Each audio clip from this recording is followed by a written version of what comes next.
Welcome to Part 2 of the Summary of War by Robert Greene. If you missed Part 1, you can watch it by clicking the link in the description below. Let's dive in.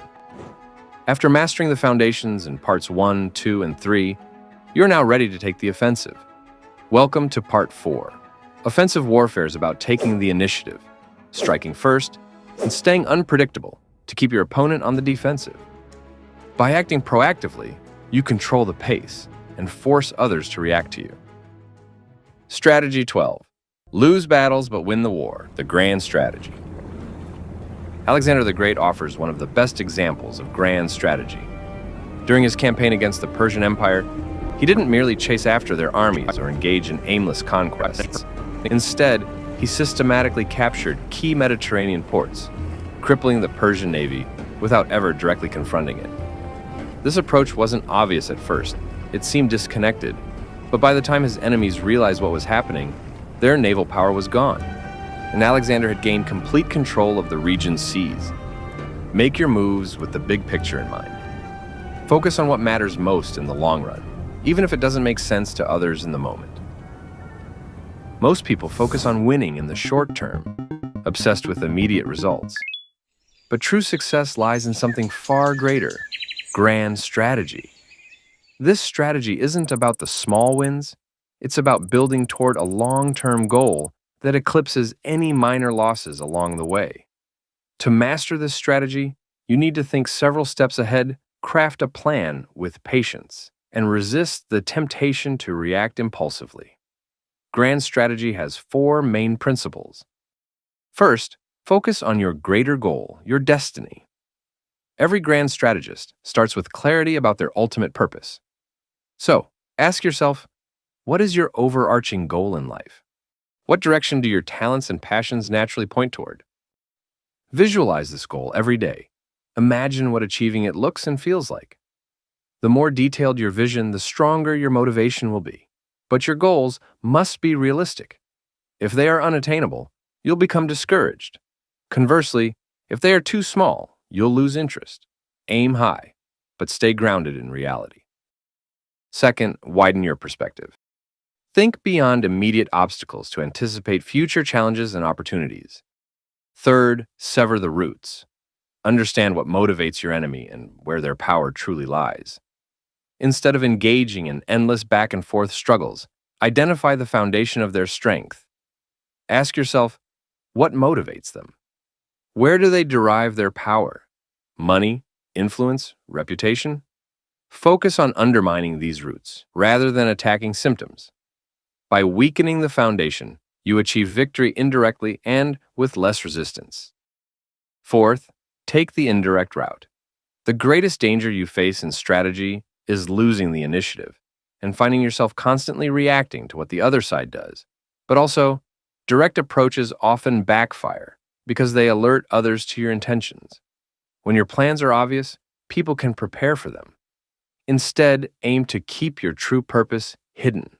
Use subtle, indirect methods that disorient and confuse them. This keeps you in control, forcing others to react to you while you move closer to your goal undetected. The essence of grand strategy is this: short-term losses are acceptable if they contribute to long-term victory. Think of setbacks as stepping stones. Each move should align with your ultimate goal, even if it means temporarily appearing to lose. Strategy 13. Know your enemy, the intelligence strategy. Prince Metternich used keen psychological observation to exploit Napoleon's weaknesses. Through subtle manipulation, he arranged Napoleon's marriage to Marie-Louise, which destabilized him personally. Later, Metternich's strategic intelligence helped orchestrate the events leading to Napoleon's defeat at Waterloo. Success lies in understanding not just yourself, but also your rivals. Observing others with precision and crafting strategies based on this insight gives you unparalleled power. To succeed in business, relationships, or negotiations, you need to master the art of understanding others. The ability to read people gives you a critical advantage, allowing you to anticipate moves, exploit weaknesses, and outmaneuver competition. Here's how to master the intelligence strategy. First, observe during moments of crisis. Crises reveal people's true character. Under pressure, they either expose their weaknesses or try so hard to hide them that their facade cracks. Use these moments to uncover their real motivations and vulnerabilities. Second, diversify your sources.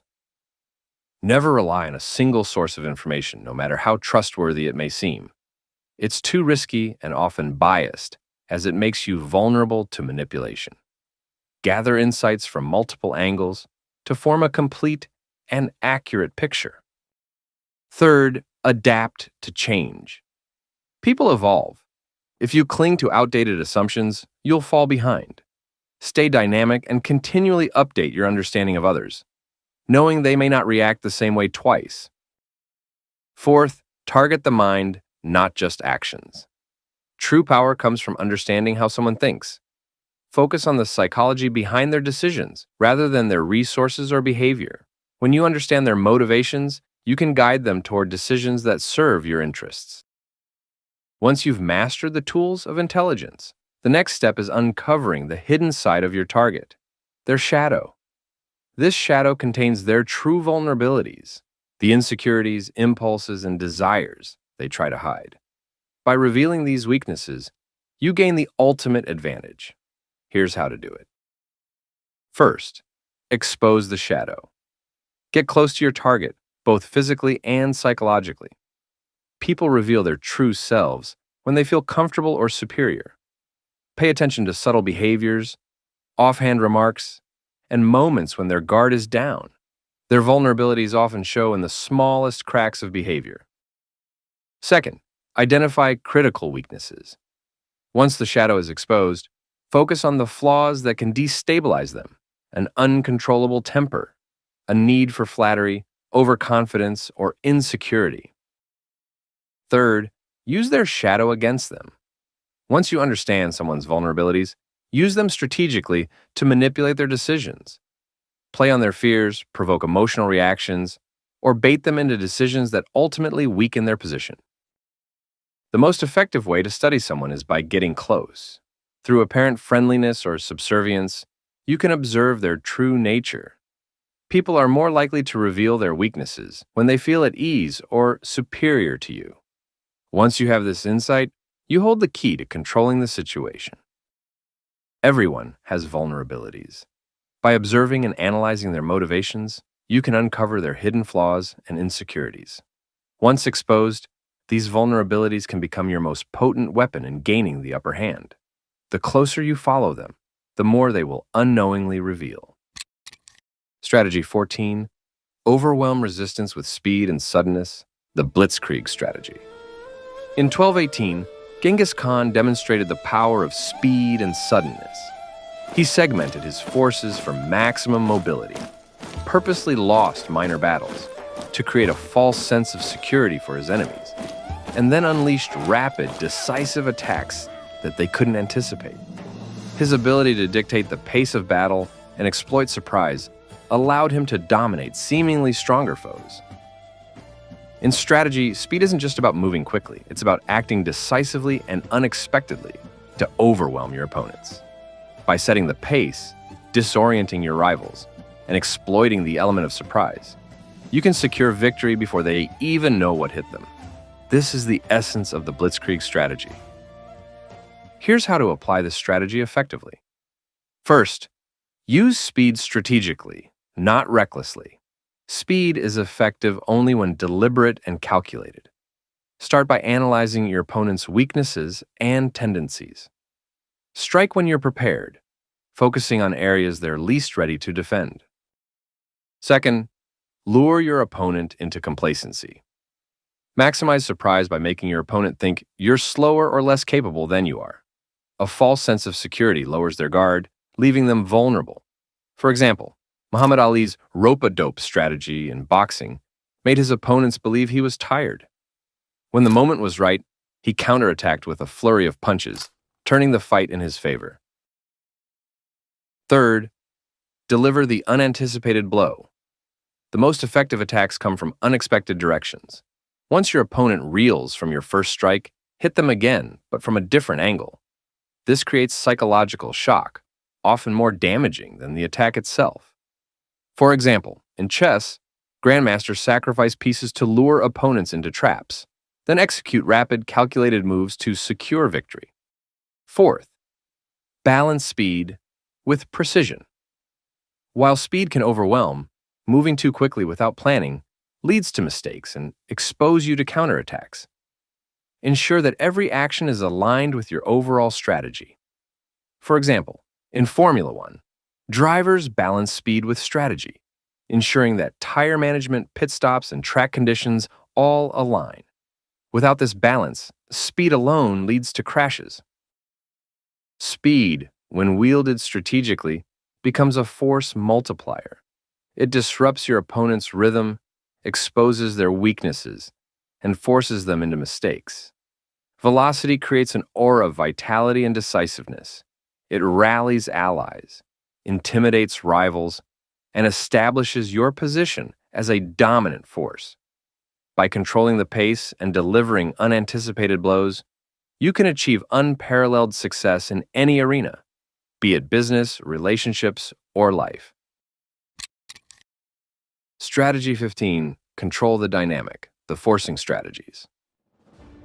Let's start with a lesson from Erwin Rommel, the German general known as the Desert Fox. In 1942, during World War II, Rommel fought the British in the North African deserts. Despite having smaller forces, he kept his units constantly on the move, staying one step ahead of the enemy. Rommel even joined the front lines himself to reduce delays between action and information.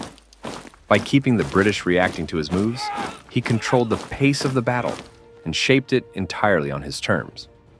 The key takeaway? Assert control. You need to force your opponent into a reactive state. Make them respond to you instead of the other way around. And here's the kicker. Failing to recognize your own control is just as bad as losing it. Never let the opponent set the pace or call the shots. Real control isn't about micromanaging every little thing. It's about shaping the bigger picture, the emotions, mindset, and decisions of those around you. A skilled strategist knows you can't predict every move, but you can create an environment where your opponent's actions don't matter. Control can come in two forms. Aggressive control, by relentlessly pushing your opponent back. Passive control, by letting them feel secure, only to lead them into traps. The real magic happens when you blend both, hitting, baiting, retreating, and overwhelming in perfect harmony. Here's how to master the art of control in any situation. First, keep your enemy on their heels. Strike first and strike hard. A bold, unexpected move throws your opponent off balance and forces them to react. Once you've got the upper hand, keep the pressure on. And here's a pro tip. Change the battlefield. Opponents are strongest on familiar ground. Move the fight to a place where they're disoriented and vulnerable. Second, compel them to make mistakes. Confusion and frustration are your secret weapons. When emotions like fear, anger, or desperation take over, people mess up. Your job? Set traps that provoke emotional responses. Let those mistakes build up and lead to their downfall. Third, assume passive control. Sometimes the best way to control someone is to let them think they're in charge. When they feel secure, they'll drop their guard. Use that overconfidence to steer them into the traps you've set. For example, in negotiations, give up small concessions to make them feel like they're winning. Meanwhile, subtly guide the conversation toward your end goal. Fourth, master your emotions first. Control starts with you. If you're ruled by anger, fear, or impatience, your opponent will use those emotions against you. Stay calm, deliberate, and always 2 steps ahead. Conquer your fears like fear of failure, fear of bold decisions, fear of judgment. When you're in control of yourself, your options expand, and your ability to dictate the terms of the conflict skyrockets. Mastering control isn't about brute force.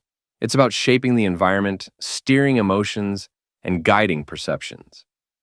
The best strategists don't win through sheer power. They win by ensuring the battle is over before it even begins. Remember this. You set the flow. You keep your adversaries reacting to your moves. Strategy 16. Hit them where it hurts. The center of gravity strategy. In 209 before the Common Era, Publius Scipio led a bold campaign to capture Nova Carthago, the Carthaginian capital in Spain. This city was essential to Hannibal's war effort, acting as the supply hub for his legendary armies. Scipio knew that by destroying this lifeline, he could deal a devastating blow to Hannibal. His strategy worked. Within 5 years, Scipio not only captured Carthage, but also ended Hannibal's campaign, changing the course of history. Everything has a center of gravity, which is a focal point of strength. If you can seize or destroy it, you destabilize the entire structure.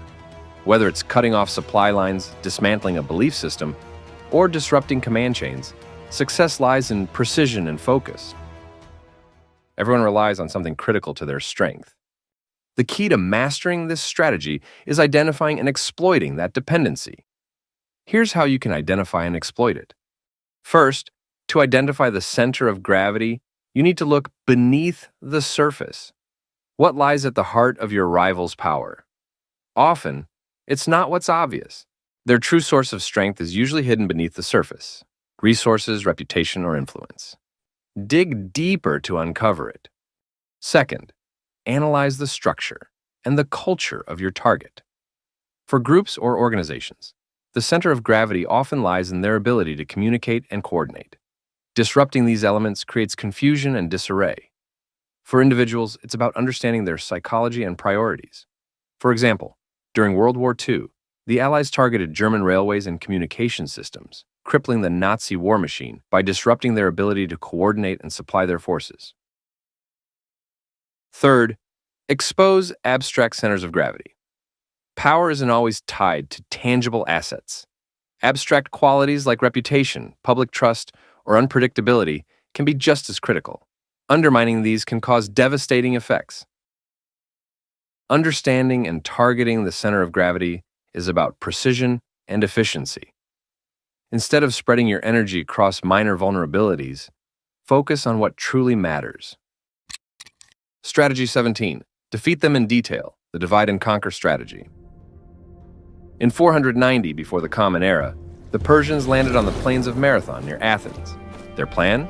Split their forces at night and attack Athens by sea. The Greeks noticed this vulnerability and struck the remaining Persians on land, quickly seizing the opportunity. The soldiers ran 24 miles back to Athens to defend the city from the Persian fleet and secure a decisive victory. Prevent enemies from uniting, and strike isolated targets to dismantle their strength. Here's how to master this timeless approach. First, find the weak points. The weakest part of any structure is its joints, where separate elements connect. Within any group, these could be conflicting values, hidden resentments, or competing priorities. When analyzing your opponents, focus on what holds them together. By exploiting cracks in their unity, you can destabilize their foundation from within. Second, occupy the center to force division. Seizing control of the center, whether it's a physical position, a key idea, or a leadership role, forces your opponent to spread their resources thin, weakening their unity. Third, sever connections to the past. A group's strength often comes from its traditions, habits, or loyalties. If you isolate individuals from these ties, you can weaken their unity and open the door to change. The idea is to break the emotional or ideological ties that connect people to their foundation, making them more vulnerable to influence. Why focus on tactics? Strategies are only as good as their execution. The next step is understanding how to translate the divide and conquer approach into practical, actionable moves. These tactics ensure the strategy works on both external and internal levels. First, sow dissension and doubt. Plant seeds of mistrust within the group. Highlight disagreements or conflicting interests to create internal friction. Second, use flattery and subtle contradiction. Earn trust by initially agreeing with your enemy, then gradually introduce doubts or conflicting ideas that cause them to question their stance. This subtle manipulation creates internal conflict and weakens their resolve. Third, divide their minds. Encourage your opponent to doubt their beliefs or strategies. A mind filled with doubt is incapable of decisive action. The divide and conquer approach operates on two levels. Externally, break the unity of an organization, army, or group by exploiting divisions among its members. Internally, break mental cohesion by introducing doubt and inner conflict. When facing a powerful opponent, remember this: their greatest strength often lies in their unity. Your job is to uncover and exploit their weakest connections. Whether you create divisions physically, emotionally, or ideologically, the result is the same: a fragmented and vulnerable enemy. By dismantling their unity piece by piece, you gain control with less effort and greater success. Strategy 18. Expose and attack your opponent's soft flank. The turning strategy. In 1796, during the Italian campaigns, Napoleon Bonaparte executed one of his most brilliant maneuvers. Austrian General Baron Alvinci fell for Napoleon's deception, advancing recklessly when Napoleon pretended to retreat. Napoleon baited him into exposing a vulnerable flank. Then, with precision, he struck hard, surrounding and crushing the Austrian forces. When you're up against a strong opponent, a head-on attack is rarely the answer. Why? Because their defenses will be strongest where they expect you to confront them. Instead, the turning strategy teaches us to use deception. Bait your opponent into overextending, exposing their weak side, and then strike decisively. To master the turning strategy, first, avoid direct confrontation. A frontal assault often wastes your resources and strengthens your opponent's defenses. Instead, redirect their focus. Create a distraction where they're prepared, then maneuver toward their vulnerable side. For example, in negotiations, if someone is stubbornly defending their main argument, subtly shift the conversation toward a secondary point they aren't prepared to protect. Second, exploit their obvious strength. Ironically, when someone leans too heavily on their strengths, they often neglect other areas. Overconfidence in one domain exposes weaknesses elsewhere. For example, a competitor bragging about their product's innovation might be neglecting customer service, a weakness you can exploit. Third, bait them into overextending. Patience is key here. Let your opponent believe they're winning. Feign weakness or compliance, drawing them further out of position. Once they're overextended, strike where their defenses are weakest. For example, asking pointed questions can lure your opponent into overcommitting emotionally. The more reckless they become, the easier it is to expose their flaws. Fourth, disguise your true intentions. A successful flanking maneuver requires subtlety. Your first move should never reveal your end goal. By keeping your intentions hidden, you keep your opponent guessing, reducing their ability to respond effectively. For example, in chess, controlling the center of the board disguises your plan to attack from the sides, leaving your opponent vulnerable. The turning strategy is about precision and timing. By baiting your opponent into exposing their weaknesses and striking when they least expect it, you can turn even the strongest rival into an easy target.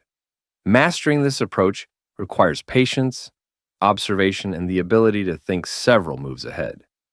With this strategy, even the strongest rival can be turned into an easy target. Strategy 19. Envelop the enemy, the annihilation strategy. In 1879, during the Zulu-British conflict in Natal, the Zulu warriors demonstrated the devastating power of envelopment. Using their deep knowledge of the terrain, they launched relentless surprise attacks that didn't just trap the British forces physically, they broke their morale. The British were left panicked and vulnerable, proving that true envelopment is as much psychological as it is physical. Picture this: an opponent surrounded, cut off from their resources, alliances shattered, and with nowhere to run. Encirclement isn't just about trapping someone physically, it's about breaking their will to fight before you even deliver the final blow. To master this strategy, you must blend relentless pressure, psychological manipulation, and precise encirclement. The goal isn't just about physical domination, it's about breaking your opponent mentally and emotionally before delivering the final blow. Here's how. First, encircle strategically. Begin by isolating your opponent. Identify their critical connections, resources, alliances, or escape routes, and systematically cut them off.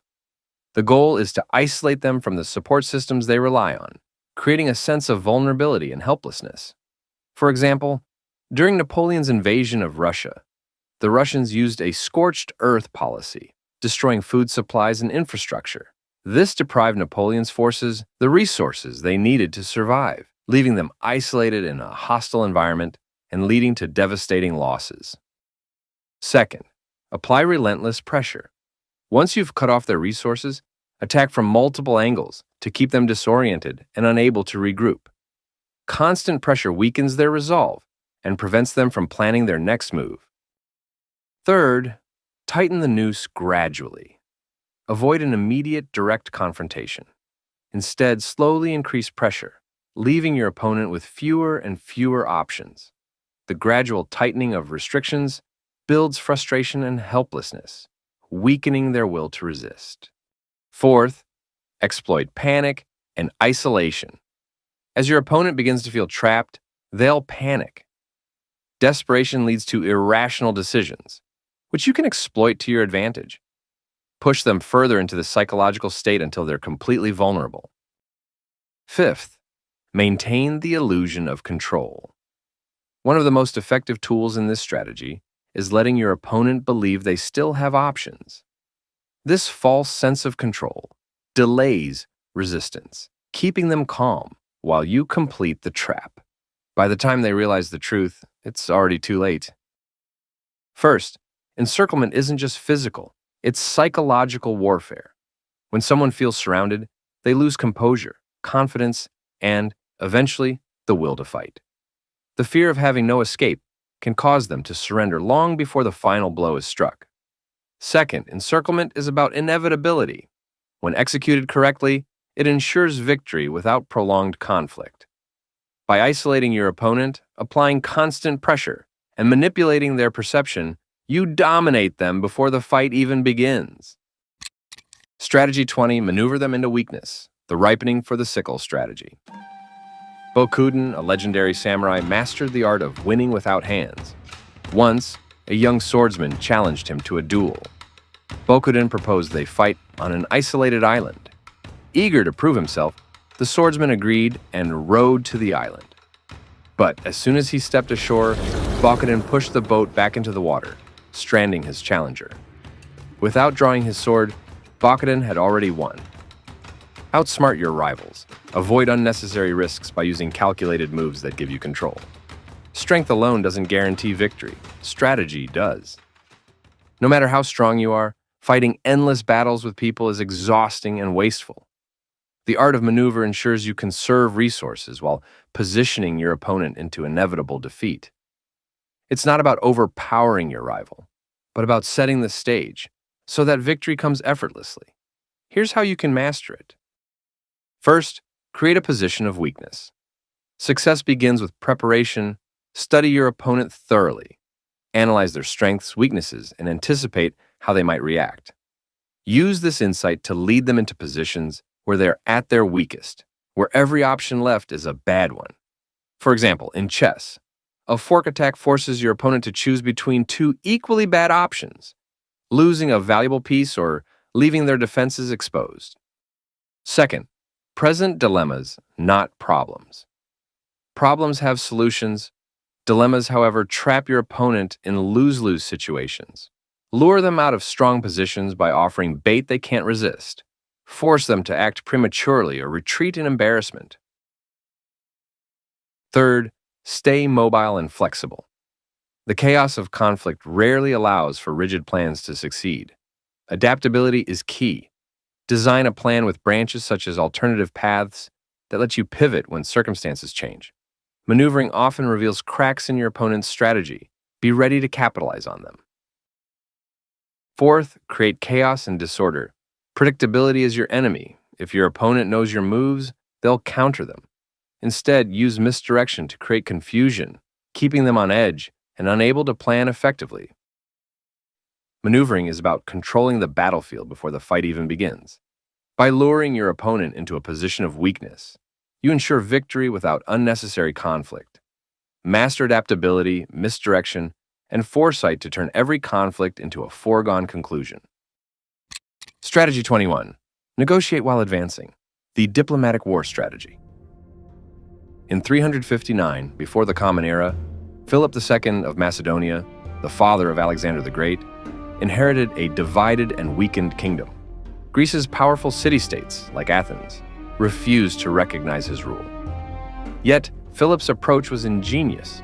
While preaching peace and unity, he quietly fortified his position, forming alliances, growing his military, and expanding his influence. His charm and diplomacy masked his relentless ambition. By the time his enemies understood his true intent, it was too late. Philip's strategy was crystal clear. Talk peace while you strengthen your position. By the time others catch on, your dominance is already cemented. This approach allows you to avoid immediate conflict while ensuring long-term progress. This strategy is about advancing your goals under the guise of cooperation. Diplomacy isn't about fairness. It's a tool to gain leverage. Here's how you can implement it effectively. First, keep advancing. Always ensure your position improves before and during negotiations. Progress puts pressure on your opponent, forcing them to accept your terms. Second, appear reasonable. Pair bold demands with minor concessions to create the illusion of fairness. This keeps opponents engaged while maintaining control. Third, create a reputation for toughness. A disciplined and firm reputation makes people think twice before opposing you. If they know you're not easily swayed, they're more likely to accept your terms without prolonged resistance. Like Philip II of Macedonia, masterful negotiation lies in controlling the narrative, holding your ground, and advancing without pause. Strategy 22. Know how to end things. The exit strategy. Let me take you back to 1937. Lyndon Johnson had just won a tough congressional seat in Texas. His opponents were strong and the battle was fierce.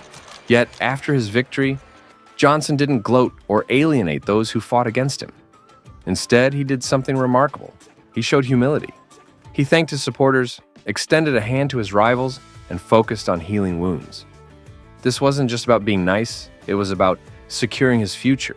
Johnson's approach solidified his position and turned former enemies into potential allies. Show humility in victory. Let emotions cool, and make sure that everyone can live with the outcome. A good ending isn't just about the win, it's about how you leave the battlefield. How you exit defines your legacy. A messy, drawn-out ending can stain your reputation for years, while a clean, decisive finish preserves relationships and leaves doors open for future opportunities. Think about it. Whether it's in war, business, or personal life, dragging out an ending does more harm than good. It drains resources, damages morale, and breeds resentment. The best endings are swift, deliberate, and leave behind respect, not regrets. A successful exit isn't just about finishing, it's about finishing well. Here's how you do it. First, plan your exit from the start. Before you even act, ask yourself, how will this end? What's your goal? Where do you want to stand when it's over? Without a clear exit plan, you risk being drawn into endless conflicts or leaving behind unresolved bitterness. Second, end decisively. When it's time to go, don't hesitate. Deliver a clean final blow or cut your losses quickly. Prolonging an ending wastes time, energy, and resources. Worse, it leaves scars that may never heal. Third, leave them wanting more. Leave on a high note when people are still energized and excited about you. That way, they'll remember you positively and want more of what you have to offer. Fourth, lose strategically. Sometimes you can't win. That's life. But even in defeat, you can leave with dignity, show resilience, handle loss with grace, and fight until the very end. People respect strength even in failure. Whether it's a battle, a relationship, or a project, your exit is what people remember. It's not just about what you've won, it's about how you finish. A sloppy ending can tarnish even the greatest victories, but a clean, decisive exit ensures you leave behind respect, not resentment. We've reached the final part of the book, unconventional or dirty warfare. This is where deception, manipulation, and political cunning take center stage. When strength isn't enough, dirty warfare becomes a powerful equalizer. Robert Greene explores the use of surprise, subversion, and strategy to outsmart and destabilize your enemies. Victory here is about being smarter, not stronger. Strategy 23. Weave a seamless blend of fact and fiction. The misperception strategies.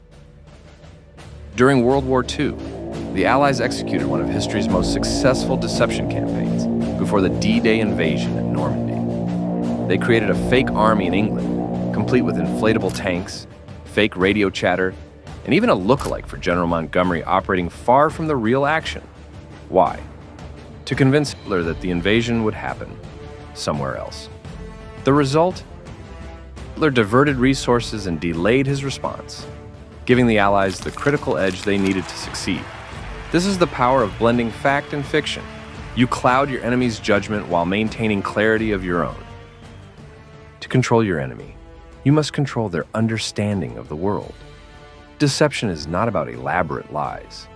It's about carefully curating appearances so that your opponent's assumptions work against them. The goal is to create confusion, make them see what you want them to see, and drive them to act on misperceptions. Every creature relies on its ability to perceive its surroundings to survive. By making hard for your enemies to know what's going on around them, you weaken their ability to act effectively. Let's break down the 6 main forms of deception and how to use them. First, exploit emotional filters.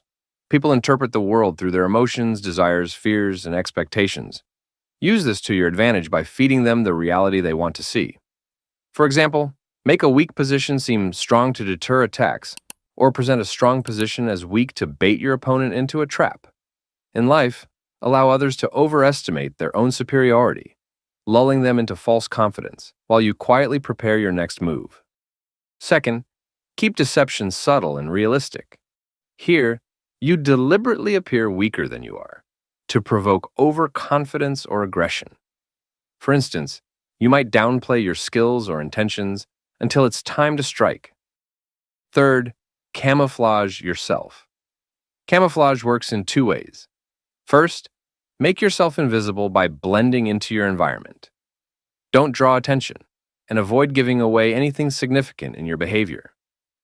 Second, mirror the beliefs or actions of those around you to deflect suspicion. In life, this could mean adopting the attitudes of a group to stay under the radar until you're ready to act. Fourth, play with patterns. Humans naturally seek patterns because this is how we make sense of the world. Use this to your advantage by creating predictable behaviors that lead others to think they've figured you out. Then, when they least expect it, break the pattern. In warfare, this might involve faking repeated attacks at one location, then suddenly striking elsewhere. The element of surprise will leave your enemy reeling. Fifth, plant misinformation. People trust what they discover more than what they're told. Take advantage of this by feeding false information through third parties who believe it themselves. This tactic increases credibility because your enemy feels they uncovered the truth on their own. The deeper they dig into your deception, the more convinced they'll become. Sixth, shadows within shadows. Deception becomes truly powerful when it layers ambiguity upon ambiguity. If your enemy knows you're playing tricks, they'll resist obvious ploys. So you must make the truth so blurry they can't tell fact from fiction. Instead of presenting a simple illusion, cast multiple layers of shadows. This forces your opponent to second-guess everything, leaving them paralyzed by doubt. This strategy reminds us that perception shapes reality. By skillfully blending fact and fiction, you can influence how others see the world and force them into decisions that benefit you. But remember, deception is an art. It must be subtle, realistic, and adaptable to the situation. Master this, and you won't just control the battlefield, you'll control the minds of your enemies. Strategy 24. Take the line of least expectation, the ordinary extraordinary strategy. In the art of war, unpredictability is one of the most powerful tools.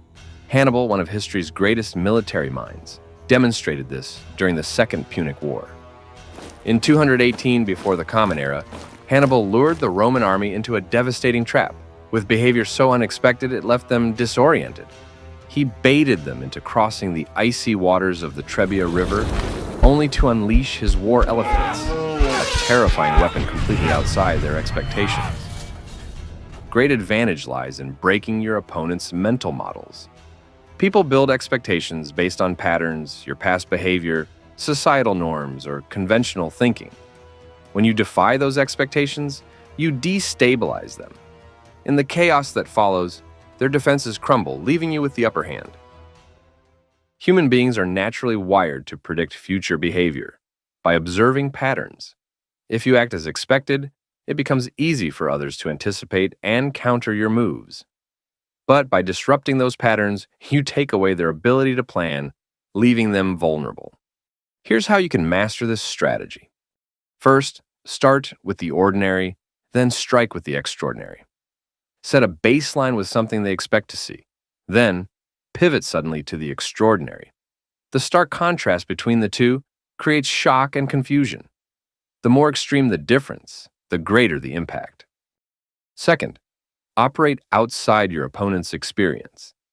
Study your opponent's habits, patterns, and past actions. Then craft a move that is completely outside their realm of experience. If they can't anticipate it, they can't defend against it. Third, act crazy, like a fox. At times, deliberate unpredictability can be a weapon. When your actions seem irrational or random, it unsettles people.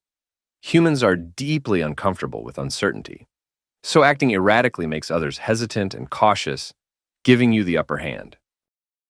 Fourth, break your own patterns. Even a successful strategy becomes predictable if you use it too often.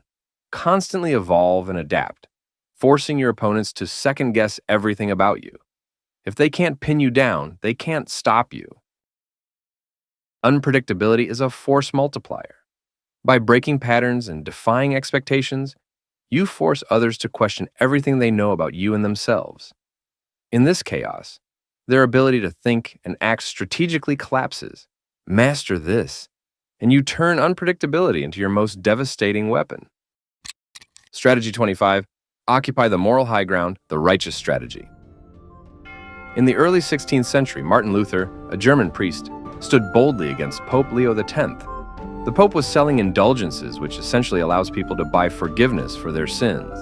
Luther argued that this was wrong, declaring that forgiveness came only from God, not through financial transactions. Using the Bible as his weapon, Luther exposed the church's hypocrisy. By doing so, he claimed the higher moral ground and framed the church as corrupt and unjust. This wasn't just a theological debate. It was a calculated move in moral warfare that reshaped the religious and political landscape of Europe forever. Position yourself as virtuous and frame your opponent as corrupt. Create an us versus them dynamic, where your side represents justice and righteousness. Moral superiority is a powerful weapon, whether you're navigating a political battle, a personal conflict, or even an argument at work. But it's not enough to just have the moral high ground. You need to own it and use it strategically. Here's how you can master this strategy. First, question your opponent's motives. Find and highlight contradictions or hypocrisies in their actions. When you expose how their behavior clashes with their stated values, you damage their credibility. People distrust those who don't practice what they preach, making hypocrisy a devastating weakness to exploit. Second, publicize your cause. Never assume people will automatically recognize the justice of your cause.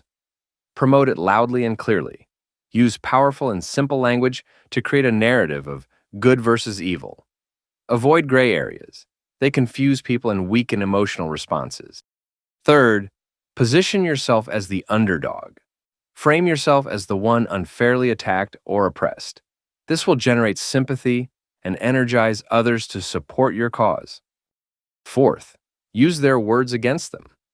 One of the most effective tactics is to quote your opponent's own words back at them. This makes your critique seem objective and fair, while exposing their contradictions. Fifth, anticipate and counter moral attacks. If your opponent launches a moral attack on you, recognize it for what it is: a strategic move, not a reflection of true morality.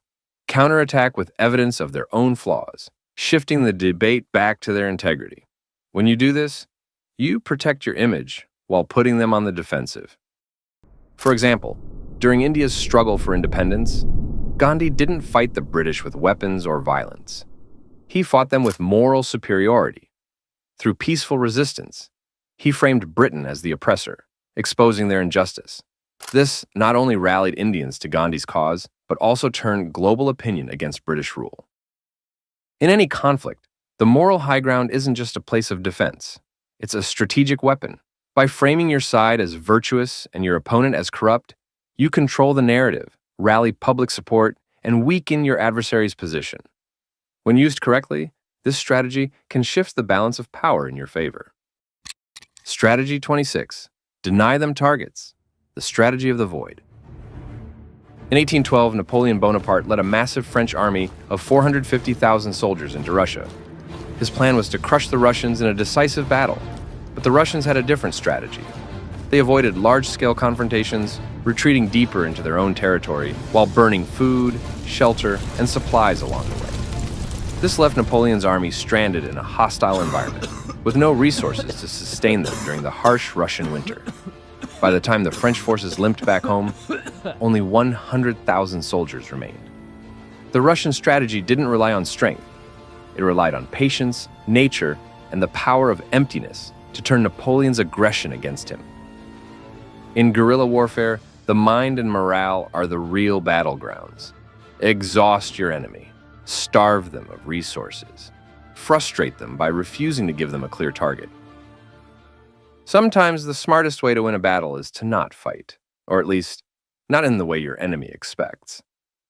This strategy is about using absence, emptiness, and unpredictability as psychological weapons. Here's how you can master it. First, be elusive and invisible. Avoid direct confrontation. Use small, unpredictable actions to destabilize your opponent. Hit them where they least expect it, then disappear before they can retaliate. Your unpredictability will frustrate them into making mistakes. Second, exploit their aggression. An overly aggressive enemy will often overreach. By denying them a clear target, you force them to waste energy chasing shadows. Their frustration becomes your weapon. Third, use small, tight-knit teams. Large, rigid organizations are slow to adapt. Instead, operate with smaller, highly motivated groups that can act quickly and independently. Even better, infiltrate your opponent's ranks to sow confusion from within. Fourth, make it psychological. This strategy is about breaking your opponent's will. By denying your opponent the satisfaction of a traditional fight, you demoralize them. Let their frustration and exhaustion do the work for you. Fifth, win through attrition. Victory comes either by wearing your opponent down through small, sustained actions or by letting their frustration lead them to self-destruction. Often, the latter is the most efficient path to success. This strategy isn't just for military battles. In relationships, when faced with someone who thrives on confrontation, don't engage directly. Stay calm and refuse to react emotionally. Their aggression will eventually lose its power over you. In the workplace, if a colleague or competitor is trying to provoke you, don't give them the satisfaction. Focus on your own goals while subtly undermining their efforts with strategic, quiet moves. The key is to stay adaptable, patient, and focused. Remember, the absence of action can sometimes be the most devastating action of all. Deny your opponent the fight they're seeking, frustrate them into exhaustion, and let their aggression become their undoing. Strategy 27. Seem to work for the interests of others while furthering your own. The alliance strategy. In 1467, the Duke of Burgundy sought an alliance with England to launch an attack on Louis XI of France. The plan seemed solid, two powerful forces combining to crush a mutual enemy. But Louis, ever the strategist, uncovered the Duke's intentions. Rather than waiting to be cornered, Louis flipped the script. He swiftly allied himself with England, isolating the Duke and leaving him vulnerable. The result? Burgundy was outmaneuvered, and Louis emerged victorious.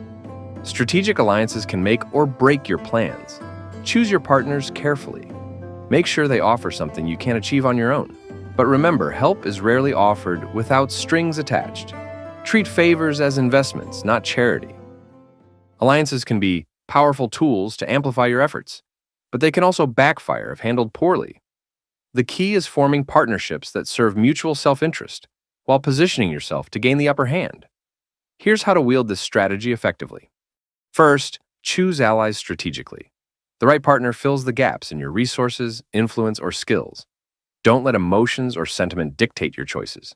Focus on mutual benefits. Second, give to get. Generosity with intent is a game changer. By helping others in meaningful ways, you create a sense of obligation. For example, assisting a colleague on a high-stakes project could pay dividends later when you need their support for a promotion. These calculated acts of goodwill strengthen your influence. Third, sow discord among rivals. While strengthening your alliances, work to destabilize those of your competitors. In a workplace scenario, if two rival teams are vying for the same resources, subtly plant seeds of doubt between them. Share selective information with each side, making them suspicious of one another. While they clash, your position grows stronger. Fourth, play the mediator. Position yourself as the central figure everyone wants on their side. When multiple parties compete for your allegiance, don't commit too quickly. Let them vie for your support, raising your value without tying yourself down. Fifth, stay autonomous. Alliances are tools, not chains. Keep your ultimate goals front and center.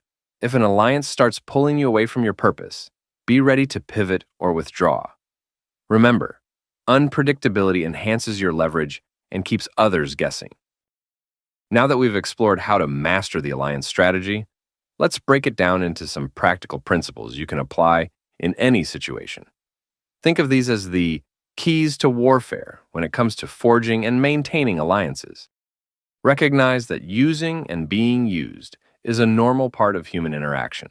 There's no shame in leveraging relationships strategically, as long as you're aware of the trade-offs. A few strong, purposeful alliances are more effective than many weak, directionless ones. A scattered network spreads your focus thin and creates vulnerabilities. Your personal life is where emotions belong. In alliances, focus on logic, strategy, and outcomes. Emotional decisions can lead to false alliances that drain your energy and independence. Break your enemies' alliances by spreading mistrust or tempting their allies to switch sides. Divide and conquer works as well in office politics as it does on the battlefield. By following these principles, you'll not only strengthen your alliances, but also ensure that they remain tools for advancing your goals, not liabilities holding you back. Strategy 28. Give your rivals enough rope to hang themselves. The one-upmanship strategy. In 1635, the French founded l'Académie Française to preserve their language. Among its members was the Bishop of Noyons, a man whose arrogance and inability to collaborate became a liability. Instead of directly confronting him, the Academy took a different approach. They let him deliver a speech, one that exposed his flaws for all to see. His overconfidence blinded him to the humiliation he brought upon himself. Eventually, the bishop left the academy of his own accord. Some individuals are inherently self-destructive. Rather than fight them head-on, give them the freedom to reveal their flaws. As they overreact and hurt their own reputation, you remain blameless and composed. First, understand the two fronts of life. Life's greatest threats don't always come from external enemies.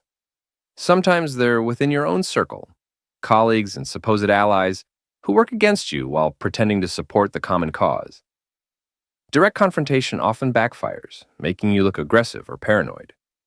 The key is to remain subtle and strategic while letting your rivals destroy themselves. Second, identify your rivals' flaws. Observe their behavior and habits closely. Everyone has blind spots. Maybe they're overly rigid and resist change, or perhaps their ego prevents them from accepting criticism. Recognizing these weaknesses is the first step. Third, sow doubt and insecurity. Use indirect comments or actions to touch on their vulnerabilities. For instance, a simple remark like, "Are you sure this aligns with management's expectations?" can plant seeds of doubt. Your goal is not to attack, but to create discomfort. Fourth, let others amplify the pressure. Instead of doing all the work yourself, leverage group dynamics.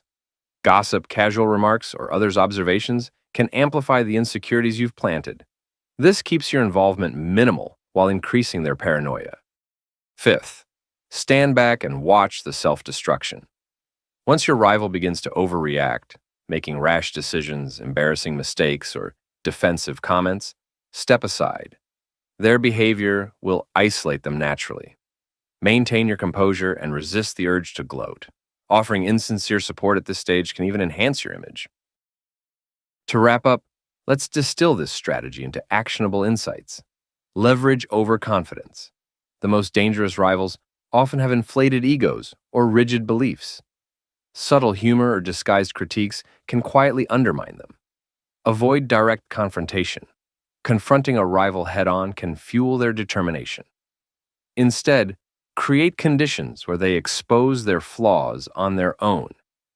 Protect your reputation.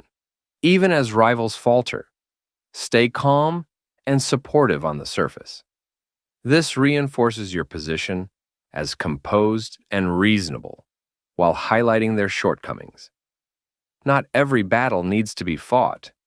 Sometimes the most effective strategy is to step back and give others the freedom to sabotage themselves. Strategy 29. Take small bites. The fait accompli strategy. In the 1930s, Adolf Hitler used expansionist tactics before World War II. Hitler did not immediately invade Europe. Instead, he took small, calculated steps to expand Germany's influence and territory. He first rebuilt Germany's military in violation of the Treaty of Versailles, then remilitarized the Rhineland, a region France could have contested but chose to avoid conflict. Next, he annexed Austria, claiming it was a unification of German-speaking people.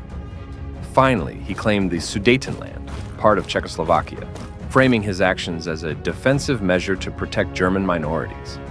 Each step seemed minor enough to avoid immediate retaliation, but together, they formed a foundation for domination, a vast empire before the world could stop him. Take small steps to achieve your goals without provoking a strong, unified opposition. The key to this strategy is acting incrementally. Avoid aggressive moves that provoke resistance. Instead, make small gains that others dismiss as trivial. By the time your actions are noticed, they've already solidified into something irreversible. Sometimes bold, flashy actions attract too much attention and backlash. The fait accompli strategy focuses on subtle, incremental moves that are easily overlooked. By the time people realize what you've done, reversing your progress feels too costly or complicated. Here's how to master this approach. First, avoid appearing overly ambitious. Bold, aggressive moves spark envy and distrust. Instead, focus on small, measured actions that seem insignificant. This keeps others at ease while allowing you to build your position gradually. Second, exploit human nature. Most people dislike conflict and are more likely to tolerate minor losses than engage in confrontation. Use this tendency to advance quietly without triggering resistance. Third, act fast and without discussion. Revealing your plans too early invites scrutiny and opposition. Instead, move quickly and decisively, leaving little room for debate. Once your gains are established, others will be forced to accept them. Fourth, frame your actions as defensive. Whenever possible, present your moves as acts of necessity or self-preservation. This minimizes suspicion and makes it harder for others to rally against you. Fifth, disguise your intentions. Use a piecemeal approach to mask your ambitions. If challenged, return a small portion of what you've gained to appear generous and reasonable while keeping your larger objectives intact.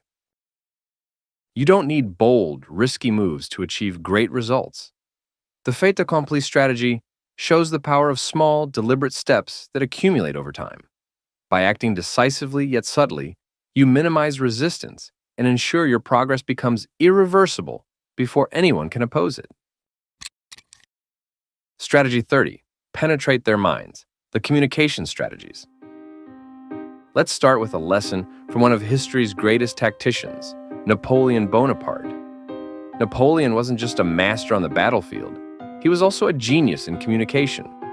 Instead of issuing cold, generic commands, he used vivid, emotional language to inspire loyalty and action. For instance, he framed his soldiers as saviors of France, appealing to their honor and destiny. But Napoleon's brilliance didn't stop there. He mastered the art of indirect communication. With his generals, he gave the illusion of freedom, allowing them to feel independent while subtly guiding their decisions. This balance of inspiration and control ensured his vision prevailed without micromanagement. The most effective communication is indirect, engaging, and makes people feel like they've arrived at the conclusion on their own. Effective communication isn't just about expressing your ideas. It's about shaping how others think and act. To truly penetrate someone's mind, you need to bypass their defenses and embed your message in a way that feels natural and self-discovered. Preaching or lecturing won't cut it. The real power lies in helping others connect the dots themselves. Here's how you can master this strategy. First, subtlety is key. Direct or forceful communication often triggers resistance. Instead, wrap extraordinary ideas in familiar language or use vivid, emotional storytelling to captivate your audience. If someone seems resistant or inattentive, slip your message in through humor, anecdotes, or relatable examples. Second, evoke emotion. People respond more to emotions than logic. Take your audience back to a simpler mindset, like childhood, when they were more open and less guarded. Use sensory triggers, such as imagery or sound, to bypass rational defenses and create a lasting emotional impact. Third, tailor your message to the audience. Different groups require different approaches. Bored or distracted people? Use humor or intrigue to reel them in. Authority figures communicate indirectly through third parties or subtle suggestions. Younger audiences? Bold visuals and dynamic language work best. Fourth, avoid preaching. Nobody likes being lectured. Instead, guide people toward the truth by letting them discover it for themselves. For example, if you want to expose a bad habit, mirror that behavior subtly to reveal its flaws without explicitly criticizing. Fifth, use silence strategically. Sometimes silence speaks louder than words. Leaving an expected topic unaddressed or staying quiet during heated moments creates intrigue and forces others to fill in the gaps, often with the conclusions you want them to draw. Sixth, balance your delivery. While grabbing attention is important, avoid going overboard. Shock tactics or flashy gimmicks can dilute your message. Keep your communication engaging but focused, ensuring your ideas remain the centerpiece. Effective communication is about influence, not control. By mastering indirect and emotionally resonant communication, and by deeply understanding your audience, you can influence others without triggering resistance. True power lies in making people believe your ideas are their own. Strategy 31. Destroy from within. The inner front strategy. One of the most striking examples of this strategy is the internal collapse of the Soviet Union. While external pressures like the Cold War certainly played a role, the real downfall came from within. Corruption, inefficiency, and widespread disillusionment slowly eroded its foundation. Leaders like Mikhail Gorbachev introduced reforms such as glasnost and perestroika to address these growing issues. But instead of strengthening the system, these measures exposed deeper flaws. Dissatisfaction among citizens and a lack of unity at the top created the perfect storm. The once mighty Soviet Union didn't fall to external enemies. It crumbled under the weight of its internal decay. The best way to weaken a strong structure isn't through direct confrontation, but by undermining it from the inside. Through subtle infiltration, strategic alliances, and creating internal dissent, you can destabilize even the most formidable opponent. This strategy relies on patience, subtlety, and the ability to work from within to expose vulnerabilities and erode unity. Here's how to do it. First, join to conquer. If someone or something stands in your way, don't attack them directly. Instead, align yourself with their values and gain their trust. Once you're on the inside, you can subtly influence their decisions, weaken their foundations, or quietly prepare to take control. Second, exploit human nature. Pay close attention to vulnerabilities, insecurities, and divisions within the system. Use these to your advantage. Befriend your opposition, gain access to sensitive information, and learn their true motivations. Sow doubt and discord. Subtly pit individuals against each other to erode their unity. Third, employ the Trojan horse strategy. Sometimes, generosity can be your most powerful weapon. By offering an unexpected act of kindness, you can lower your target's defenses, creating an opening for deeper infiltration. The idea is to present yourself as an ally while secretly advancing your agenda. Fourth, keep your plans secret. Secrecy is crucial when working from within. The more people involved in your plan, the greater the risk of exposure. To minimize leaks, involve only those who are absolutely essential. Share details on a need-to-know basis, and reveal critical steps at the last possible moment. Fifth, practice patience. This strategy takes time. Small, consistent actions will eventually destabilize the strongest system. Avoid rushing or drawing attention to yourself. Dramatic gestures might expose your intentions prematurely. Sixth, undermine morale. Low morale can break even the strongest structure. Subtly erode confidence by highlighting failures, spreading doubt, and creating a sense of futility within the group. To dismantle a system, you must first blend into it. Become part of the structure. Earn trust and work from within. Observe carefully. Identify weaknesses and divisions to exploit. Be patient. Let your influence grow over time. Use subtlety. Avoid actions that could expose your intentions. This strategy reminds us that the most profound changes often come not from direct confrontation, but from quiet, calculated actions within the system itself. True power lies in working invisibly, letting the structure collapse under its own weight. Strategy 32. Dominate while seeming to submit. The passive aggression strategy. One of the most skilled practitioners of passive aggression was Prince Clemens von Metternich, an Austrian diplomat who played a key role in European politics during the early 19th century. Metternich didn't rely on direct confrontation to achieve his goals. Instead, he mastered the art of appearing compliant while subtly manipulating events to Austria's advantage. At the Congress of Vienna, he posed as a neutral mediator, but worked behind the scenes to strengthen Austria and weaken its rivals. His calm demeanor and cooperative facade disarmed his rivals, allowing him to quietly shape Europe's post-Napoleonic order to his advantage. The most effective form of control often comes disguised as compliance. By appearing passive and agreeable, you can dominate situations while your true intentions remain hidden. In a world where direct confrontation often invites backlash, passive aggression is a powerful tool. This strategy involves cloaking your ambitions in an accommodating facade, allowing you to exert influence without sparking suspicion. First, the illusion of submission. People are less likely to resist when they believe you're going along with their plans. Use this false sense of security to guide outcomes in your favor. Pretend to relinquish control while subtly steering decisions in the direction you want. Second, disguise your true intentions. Aggression, when visible, provokes retaliation, but hidden aggression allows you to operate undetected. Third, master the art of subtle sabotage. Passive aggression often involves small acts of sabotage that are difficult to pinpoint. A colleague who promises to help but never delivers. A friend whose compliments always carry a hidden jab. A partner who delays commitments, forcing you to compromise. These small acts destabilize plans without provoking direct conflict, giving you the upper hand. Humans tend to oversimplify behavior, categorizing actions as either kind or mean.